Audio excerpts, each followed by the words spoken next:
नमस्कार, मी अक्षता मराठी होममेकरमध्ये पुन्हा एकदा तुम्हा सर्वांचं खूप मनापासून स्वागत करते। प्रत्येक स्त्रीची स्वतःच्या पायावरती उभं राहण्याची इच्छा असते, पण घराची मुलांची जबाबदारी सांभाळता सांभाळता ती गृहिणी बनणं स्वीकार करते। एकदम हसत खेळत गृहिणी बनून ती तिच्या सगळ्या जबाबदाऱ्या व्यवस्थित पार पडते, पण तिच्या मनाच्या कोपऱ्यात कुठेतरी असतं की आपणही आर्थिकदृष्ट्या सक्षम व्हावं, आपणही आर्थिकदृष्ट्या आपल्या कुटुंबाला मदत करावी। पण मुलांची आणि घरांची जबाबदारी बघता तिला हे सगळं करता येत नाही। तर आजच्या व्हिडिओमध्ये मी असेच वेगवेगळ्या व्यवसायाचे मार्ग जे तुम्ही घरबसल्या करू शकता हे तुम्हाला सांगण्याचा प्रयत्न केलेला आहे। एखादा जर मुद्दा माझ्याकडून राहून गेला तर प्लीज तो कमेंट बॉक्समध्ये सांगा, आणि काही चुका झाल्या असतील तर त्या देखील सांगा। हा व्हिडिओ मी थर्ड टाइम शूट करते, कारण मी 2 वेळा शूट केला। त्याचं एडिटिंग करता करता मला असं वाटलं की हा मुद्दा राहून गेला, तो मुद्दा राहून गेला, म्हणून मी तिसऱ्यांदा हा व्हिडिओ शूट करते। तरी देखील जर काही एखादा टॉपिक माझ्याकडून राहून गेला असेल तर प्लीज तो कमेंट बॉक्समध्ये मला कळवा। चला तर मग आजच्या व्हिडिओला सुरुवात करूया। तर सगळ्यात पहिला जो बिझनेस आहे तो म्हणजे फूड बिझनेस। फूड बिझनेस म्हटल्यानंतर त्याच्यामध्ये सुद्धा वेगवेगळे पर्याय आहेत। तर सगळ्यात पहिला जो पर्याय आहे तो म्हणजे टिफिन सर्व्हिस। असे भरपूर कपल्स असतात किंवा बॅचलर्स असतात किंवा हॉस्टेलमध्ये राहणारी मुलं असतात, वृद्ध व्यक्ती असतात, ज्यांना घरामध्ये जेवण बनवणं पॉसिबल होत नाही आणि दररोज हॉटेलमधलं खाणं हे देखील शक्य नाही। तर त्यासाठी त्यांना घरगुती जेवण बनवून देणारं कोणतरी पाहिजे असतं। तर यासाठी तुम्ही टिफिन सर्व्हिसेस सुरू करू शकता। तुम्ही सुरुवात 3 ते 4 टिफिनपासून करू शकता। मग हळूहळू जर समजा तुमच्या हाताची चव चांगली असेल तर तेच 3-4 कस्टमर आहेत ते अजून काही कस्टमर्सना घेऊन येतील। कोणतेही काम सुरू करण्यापूर्वी नेगेटिव्ह विचार मनात आणू नका का मी जर हे सुरू केलं तर ह्याच्यामध्ये मला सक्सेस मिळेल का। तुम्ही एकदम मनापासून तुमचं 100% देण्याचा प्रयत्न करा, सफलता नक्कीच तुम्हाला मिळेल। त्याच्यामध्येच दुसरा जो पर्याय आहे तो बेकिंग। लॉकडाऊनमध्ये भरपूर स्त्रियांनी केकचे बिझनेस सुरू केलेले आहेत, हे तर तुम्हाला माहितीच आहे। मी स्वतःसुद्धा केक बनवते। समजा तुम्हाला असं वाटलं की ह्याची मी सुरुवात कशी करू, तर तुम्ही काय करू शकता की तुमच्याच ओळखीमध्ये जर कोणाचे बर्थडे वगैरे असतील तर यावेळेस तुम्ही स्वतः केक म्हणजे ॲज अ गिफ्ट आपण काहीतरी देतो ना, तर आपण स्वतः केक बनवून देऊ शकतो। तिकडच्या जर लोकांना त्या केकची टेस्ट आवडली तर ते नक्कीच तुम्हाला ऑर्डर देतील। तुमच्या आजूबाजूला कुठे नर्सरी वगैरे असेल किंवा शाळा वगैरे असेल तर तिकडे तुम्ही त्याचं छोटंसं बॅनर किंवा असं पॅम्पलेट वगैरे सुद्धा तुम्ही वाटू शकता की देखील तुमची पब्लिसिटी त्या ठिकाणी होऊ शकते। आमच्याच गावातलं उदाहरण घ्यायचं झालं तर आमच्या गावामध्ये अशा भरपूर बायका आहेत ज्या घरी भाकऱ्या वगैरे बनवून विकतात। म्हणजे तांदळाचे वगैरे जे भाकऱ्या असतात ते सगळ्यांना जमत नाही किंवा सगळ्यांना वेळ मिळत नाही, तर ते तांदळाच्या भाकऱ्या वगैरे बनवून विकतात किंवा चपात्या बनवून विकतात।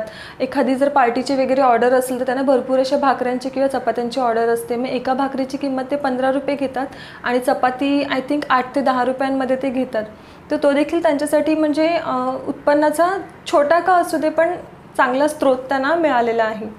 वेगवेगळे तुम्हाला स्नॅक आयटम जर बनवता येत असतील तर तुम्ही घरगुती खाकरा, लाडू, चिवडा वगैरे सुद्धा बनवून तुम्ही विकू शकता, कारण आजकाल लोकांना घरगुती खाणंच हे जास्त चांगलं वाटतं। जर तुम्हाला असं सुरुवात जर करायची असेल तर तुमचे जे लोकल जे शॉप्स असतात त्यांच्याशी तुम्ही टायअप करू शकता, त्यांना तुमचे जे प्रोडक्ट्स आहेत ते विकायला देऊ शकतात। मग तेच तुम्हाला सांगतात की तुमचे प्रोडक्ट म्हणजे तुमचं जे स्नॅक्स आयटम आहे ते पसंत केले जातात। मग हळूहळू त्याच्याने सुद्धा विक्री वाढत जाते। त्याच्यानंतर ह्याच्यामध्ये अजून एक चांगला ऑप्शन आहे तो म्हणजे जरी तुम्हाला कुकिंग येत नसेल, तुम्हाला कोणते पदार्थ बनवता येत नसतील आणि तुम्ही शहरामध्ये राहतात पण गावा ठिकाणी अशी तुमची ओळख वगैरे असेल तर त्या ठिकाणी ना लाडू किंवा वेगवेगळी पिठं वगैरे बनवली जातात, त्याच्यानंतर चिवडा वगैरे बनवला जातात, चकली वगैरे बनवली जातात। तर त्या वस्तू तुम्ही इथे मागवून तुमचं जे काही मार्जिन आहे ते लावून तुम्ही रिसेलसुद्धा करू शकतात। कारण माझ्याच ओळखीमध्ये एक अशी लेडी आहे ती करते, तिचं गाव आय थिंक कोल्हापूरचं का कुठचं तरी आहे। तर त्यांच्या गावा ठिकाणी जे वेगवेगळे पिठं वगैरे जे असे जे पदार्थ असतात ते वगैरे बनवले जातात, खाऊचे छोटे मोठे आयटम्स लाडू वगैरे बनवले जातात, ते तिकडून ती मागवते आणि इथे स्वतः त्याला व्यवस्थित म्हणजे किलोच्या किंवा पाव किलोच्या अर्धा किलोच्या पॅकेटमध्ये करून ती विकते। तर तो सुद्धा एक चांगला ऑप्शन आहे। दुसरा जो यामधला भाग आहे तो आहे कोचिंग। तुमचं बऱ्यापैकी शिक्षण झालेलं आहे, तुम्हाला व्यवस्थित इंग्लिश येतं आहे, तर तुम्ही लहान मुलांना ट्युशन्स देखील देऊ शकता। मी स्वतः BSc B.Ed केलेलं आहे, पण घरामध्ये मुलांची जबाबदारी वगैरे बघता मी शाळेमध्ये कधी ॲप्लिकेशन दिलं नाही।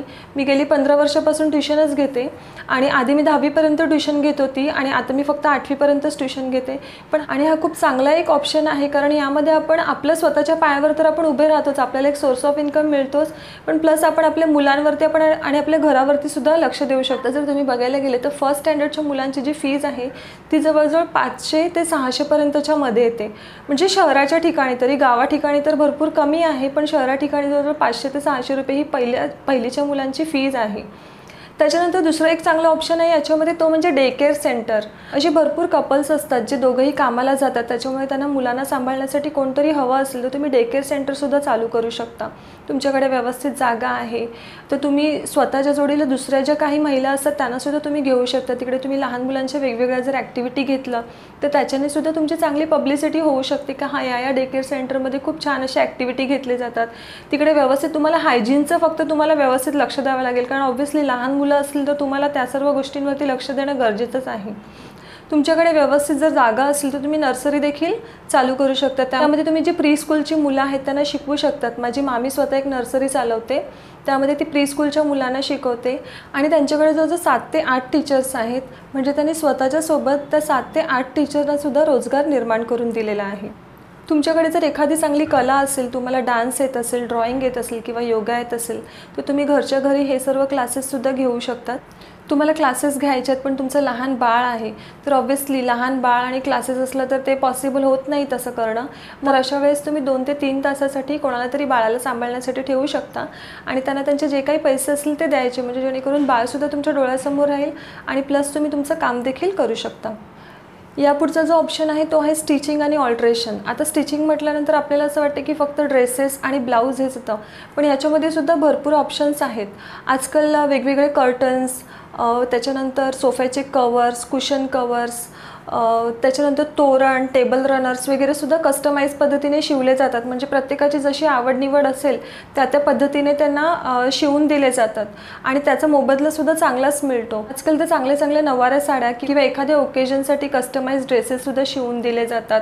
हा सुद्धा एक चांगला ऑप्शन आहे, कारण मला असं वाटते की स्टिचिंग म्हटल्यानंतर ही म्हणजे कधीही बंद न पडणारी अशी लाईन आहे. म्हणजे मला तरी असं वाटते, कारण ऑब्व्हियसली आजकाल ट्रेंड एवढे बदलत चाललेले आहेत की प्रत्येकालाच म्हणजे नवीन काहीतरी असं ट्राय करावं असं वाटतं.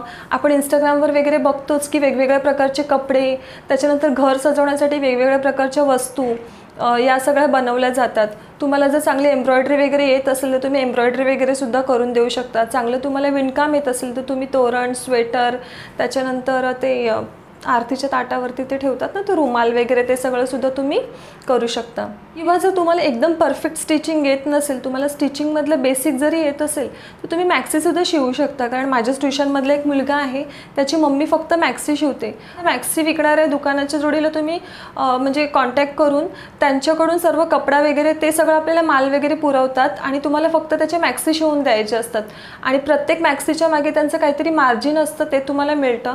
मग तो पण एक चांगला असा पर्याय आहे. आणि शेवटचं सगळ्यात महत्त्वाचं आणि ट्रेंडमध्ये असणारा बिझनेस म्हणजे ब्युटी बिझनेस, ज्याच्यामध्ये सुद्धा भरपूर असे पर्याय आहेत. सगळ्यात पहिला जो पर्याय तो म्हणजे ब्युटी पार्लर.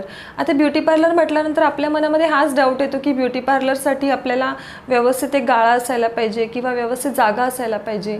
पण त्याऐवजी जर समजा तुम्ही एखादा ब्युटिशियनचा कोर्स वगैरे केला, ब्युटी पार्लरचा कोर्स केला आणि त्याच्यानंतर तुम्हाला असं वाटते की तुमच्याकडे ब्युटी पार्लर ओपन करायला तेवढी भांडवल नाही आहे किंवा भाडं द्यायला सुद्धा तेवढे पैसे नाही आहेत, तर तुम्ही घरी जाऊन सुद्धा सर्व्हिस प्रोव्हाइड करू शकता. आणि जेव्हा तुम्हाला असं वाटेल की तुमचे क्लायंट्स वगैरे वाढलेले आहेत, तुम्हाला चांगला रिस्पॉन्स मिळत आहे आणि याच्यामध्ये आपल्याला एक पाऊल पुढे जायचं आहे, तर तुम्ही त्याच्यानंतर मग स्वतःचा पार्लर ओपन करण्याचा विचार करू शकतात. तुम्ही ब्युटी पार्लरचा जरी विचार नाही केला तरी याच्यामध्ये सुद्धा एक चांगला पर्याय आहे, ज्यामध्ये फक्त मेकअप, हेअरस्टाईल आणि तुम्हाला चांगली साडी वगैरे नेसवता आली पाहिजे. हा सुद्धा एक खूप चांगला पर्याय आहे. आणि हे मला कधी रिअलाईज झालं, मागच्या महिन्यात जेव्हा माझ्या बहिणीचं लग्न होतं तेव्हा मी हेअरस्टाईल आणि फक्त साडी नेसवण्यासाठी मी एका ब्युटिशियनला बोलवलं होतं. त्या दोन्ही बहिणी होत्या आणि त्याने इतर सर्व म्हणजे आयब्रो, फेशियल वगैरे हे सगळं ते करायचे नाही, फक्त मेकअप आणि हेअरस्टाईल करायचे आणि कपडे म्हणजे साडी वगैरे त्या नेसवून द्यायच्या. तर त्यांनी हेअरस्टाईलचे माझ्याकडून 500 रुपये घेतले आणि साडी नेसवण्याचे फक्त 200 रुपये घेतले आणि त्या अर्ध्या तासामध्ये आल्या आणि त्यांचं काम उरकून गेलं. आणि त्या दिवशी त्यांना इतरसुद्धा ऑर्डर्स भरपूर होत्या. तर मला असं वाटलं की हा सुद्धा एक चांगला पर्याय आहे का, म्हणजे आपण थोडंसं इन्व्हेस्टमेंट करून जर आपण असे कोर्सेस केले तर यातून सुद्धा आपल्याला एक सोर्स ऑफ इन्कम डेव्हलप होऊ शकते.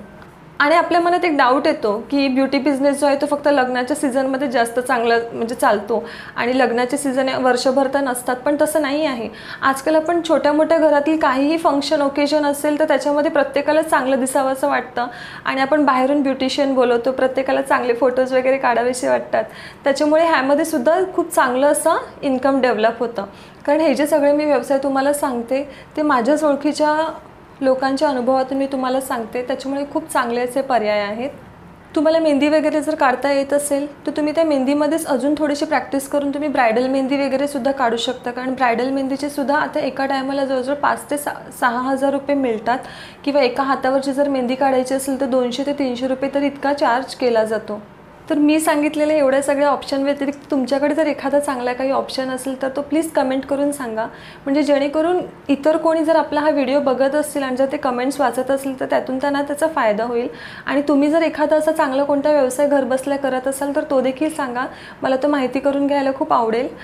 आणि एखादा मुद्दा जर माझ्याकडून राहून गेला असेल किंवा एखादी गोष्ट मी काही चुकीची बोलली असेल तर प्लीज ते कमेंट करून मला करेक्ट करा.